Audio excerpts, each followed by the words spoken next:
Dear students, welcome to the online lecture series.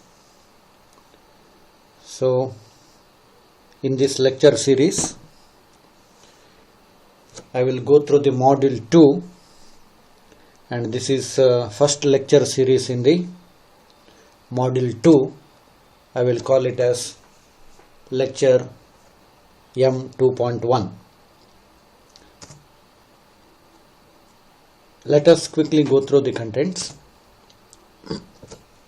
Here I will briefly explain about concept of elasticity and plasticity, stress and strain, different types, Hooke's law and stress strain curve.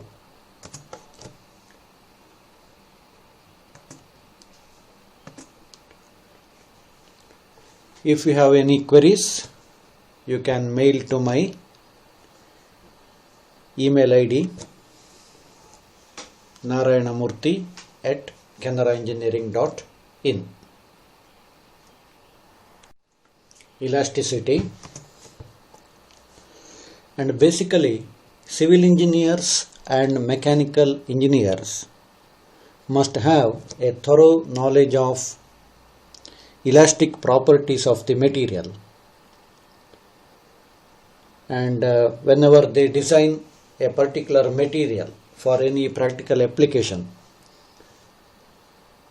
the knowledge of elasticity is very much essential. And you have already studied a few basic things about elasticity in lower classes. Let us quickly go through it. When the deforming forces applied to a body is removed, the body tends to recover its original condition. The body will recover its original shape or size. This property of material body to recover its original condition when deforming forces are removed is called elasticity. Based on their elastic properties, bodies are classified as perfectly elastic and perfectly plastic. The bodies which recover its original condition completely on the removal of deforming forces are called perfectly elastic. For example, a rubber band. If you stretch a rubber band a little bit and then leave it, it will go to its original shape and size, unless the applied force is very large. The bodies which do not show any tendency to recover their original condition on the removal of deforming forces are called perfectly plastic body.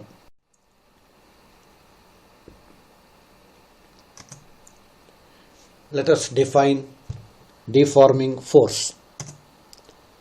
Consider a body which is not free to move and is acted upon by external forces.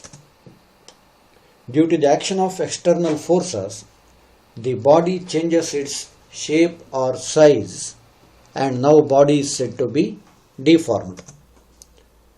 The applied external force which causes deformation is called deforming force. Restoring force.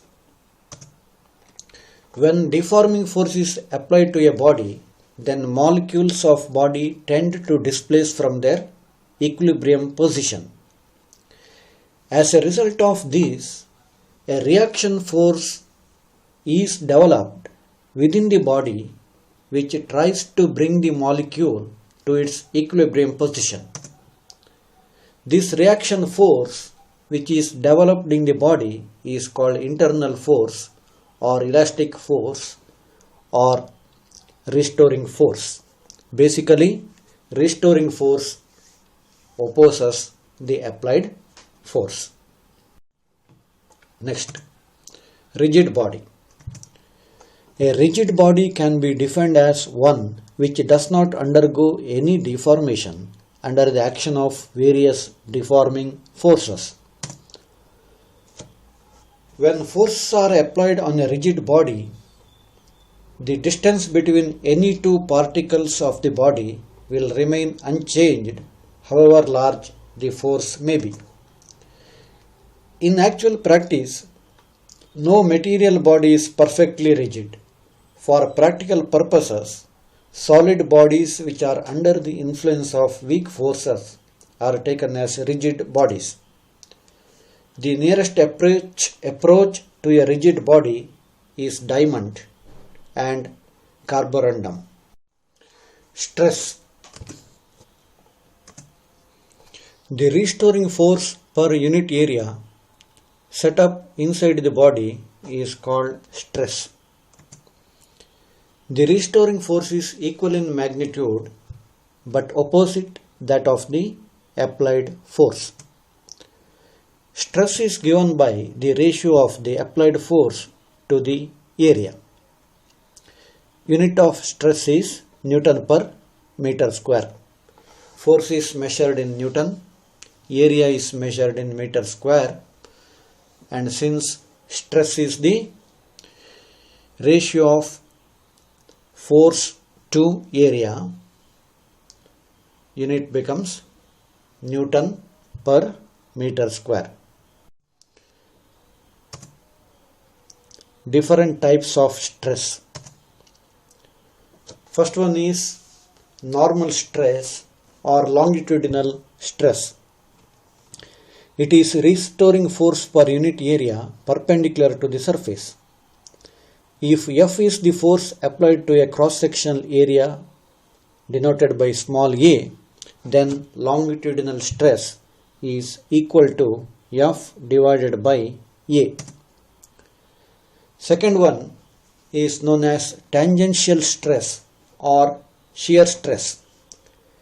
It is restoring force parallel to the surface per unit area. And again, tangential stress is given by F divided by A. Third one is compressive stress or volume stress. It is restoring force developed within the body when body is compressed under the action of deforming force. And compressive force is also given by F divided by A.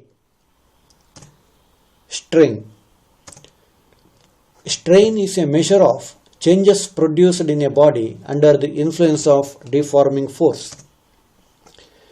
It is defined as the ratio of change in dimensions of the body to its original dimensions. Deformation is of three types, which results in different types of strain. First one is linear strain, also known as longitudinal strain. If the shape of the body is approximated to the form of a long wire, and if a force is applied at one end along its length, keeping the other end fixed, the wire undergoes a change in length. So this is known as extension of the wire. If x is the change in length produced for an original length L, then linear strain is equal to change in length divided by original length, that is equal to small x divided by capital L, and strain is a unitless quantity. Volume strain, this is the second type. If a uniform force is applied all over the surface of a body, then the body undergoes a change in its volume. However, the shape is retained in case of solid bodies. If small v is the change in volume to an original volume, capital V, of the body, then volume strain is equal to change in volume divided by original volume, that is equal to small v divided by capital V. Third one is shear strain. If a force is applied tangentially to a free portion of the body whose other part is fixed, then its layers slide one over the other. the body experiences a turning effect and changes its shape. This is called shearing, and the angle through which the turning takes place is called shearing angle theta. Within elastic limit, shear strain is measured by the ratio of relative displacement of one plane to its distance from fixed plane. It is also measured by the angle through which a line originally perpendicular to the fixed plane is turned. Shearing strain is equal to tan theta equal to small l divided by capital L. You can see the diagram. Hooke's law. It is the fundamental law of elasticity and is given by Robert Hooke in the year 1679. It states that within elastic limit, provided strain is small, stress produced in a body is proportional to strain. Thus, in such a case, the ratio of stress to strain is a constant and it is called the modulus of elasticity or coefficient of elasticity. That is, stress is directly proportional to strain, or stress by strain is equal to a constant denoted by, say, capital E. Stress-strain relationship in a wire. The relationship between stress and strain is studied by plotting a graph for various values of stress and the accompanying strain in the case of a bar or wire subjected to increasing tension. See the graph. In the graph, strain is shown along x-axis and stress is along y-axis, and you can see various points in the graph starting from O, A, B, D, F and E. Let us explain different parts of the curve one by one. Part OA of the curve shows that the strain produced is directly proportional to the stress, or the Hooke's law is obeyed perfectly up to A. Therefore, on the removal of the stress, the body will recover its original condition of zero strain represented by O. Material will recover its original length on the removal of the stress so long as the stress is below the elastic limit. The stress at which the linear relationship between stress and strain ceases to hold good is referred to as the elastic limit of the material. As soon as the elastic limit is crossed, the strain increases more rapidly than the stress and is represented by AB. The curve AB corresponds to a state in which material wire is partly elastic and partly plastic.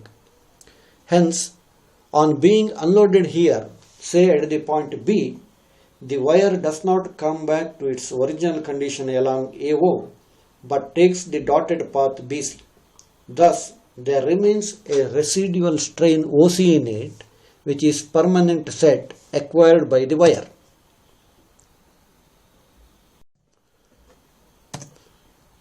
Beyond the point B, for practically little or no increase in stress, there is a large increase in strain up to D, so that the portion BD of the graph is an irregular wavy line, the stress corresponding to D being less than that corresponding to B.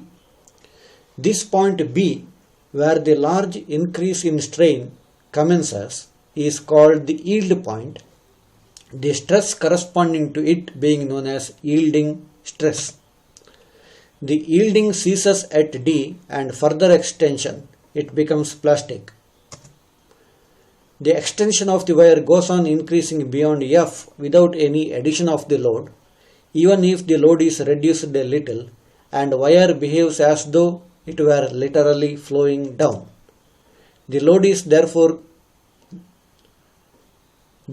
there decreased, that is, the stress reduced at this stage, and the wire finally snaps or breaks at E, which thus represents the breaking point for it.